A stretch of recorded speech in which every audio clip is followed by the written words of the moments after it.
May cash ito mga kabiyahe ng 85,000. Ayan, may ganito ka ng unit na napaka-brusco. At nakita nyo naman kung gaano ka-elegant din ang tsura na ito.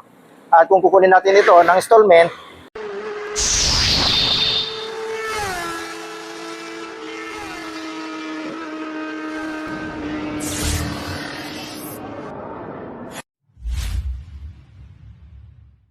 morning mga kabiyahe, andito tayo muli sa Rusi San Nicolas Tres Macor Cavite branch. Ipapakita ko lang ito sa inyo, itong bagong dating dito sa branch. So ikutan natin, baka may gusto sa inyo na mag-avail ng ganitong unit ni Rusi, which is ito nga yung KRY 200.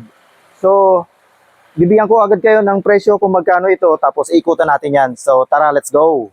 So, ang presyo nito mga kabiyahe, may cash ito mga kabiyahe ng 85,000. Ayan, may ganito ka ng unit. Nakita nyo naman kung gaano ka-elegant din ang tsura na ito.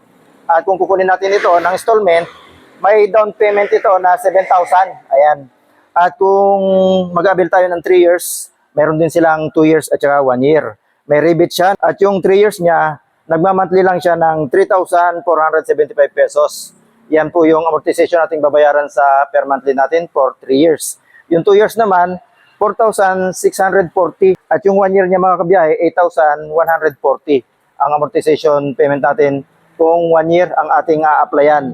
So yung 3 years natin is napakababa na mga kabiyahe. Lalo na pagka yung updated tayo sa magbayad, yung 300 ay mababawa sa atin bawat bayad natin buwan-buwan. So tara, ikutan natin para makita natin ang details sa kanyang front. Ito yung details.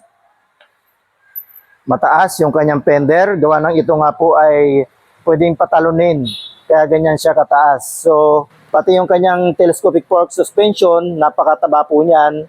Naka-upside down telescopic suspension tayo dyan. Makapal yung kanyang disc brake. Naka-dual piston flat caliper tayo dito mga kabiyahe at silver ang kulay niya. Ayan. Dito sa gulong niya, naka-dual sports tire tayo dito. At ang sukat niya ay 2.75 by 18. Ayan. Naka-rim set tayo dyan. Dito naman sa likuran, ang lalaki rin ng kanyang spike.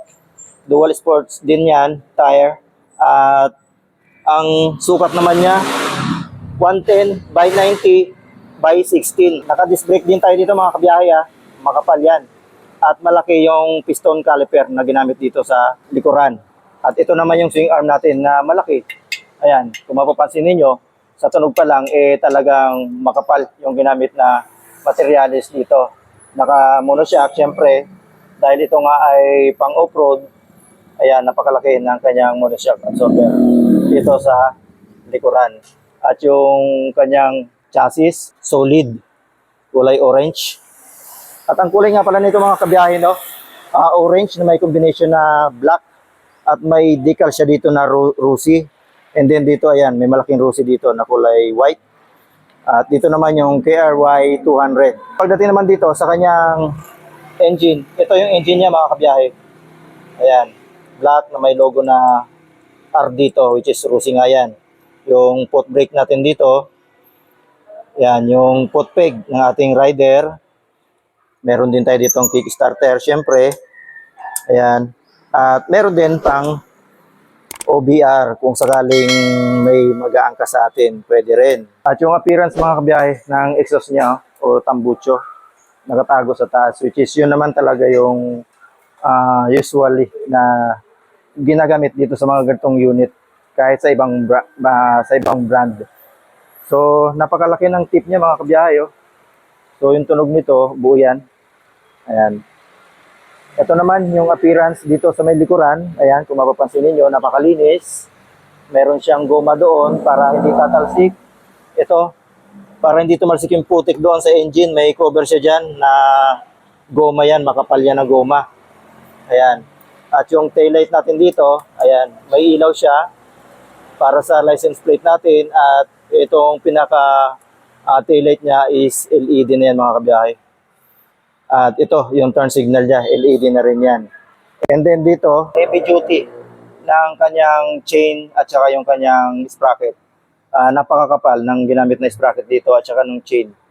Makapal. May cover din siya, mga kabiyahe. Hard plastic. At ito naman, yung appearance ng kanyang side stand.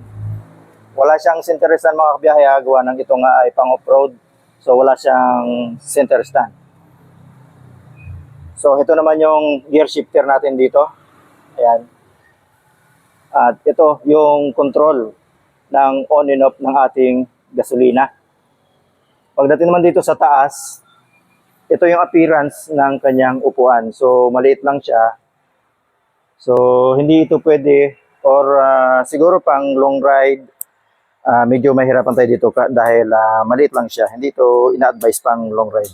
So kung maglo-long ride tayo, maganda ito ikarga natin sa ating pick-up truck para dalhin natin doon sa bundok kung saan natin siya gagamitin. So ganun ang paggagamit lang nito mga kabiyahe, or sa pangmabilisan lang ba. Pero kung matagal yung gagamitin, sasakit ang puwet natin dito. Gawa ng medyo maliit lang siya. Ayan, oh. Wala pang isang tangkal.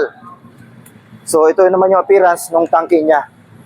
Plastic siya, hard, ayan, pero meron din siyang susian para mabuksan. Ayan. Pagdating naman dito sa kanyang handlebar, silver ang kulay niya. Ayan, at dito sa may center post niya, meron siyang ROSI. At digital na rin dito mga kabiyahe. Ayan, digital yung kanyang meter panel. At may ROSI din na logo. Dito naman sa right handle grip natin, smooth, on and off ng engine.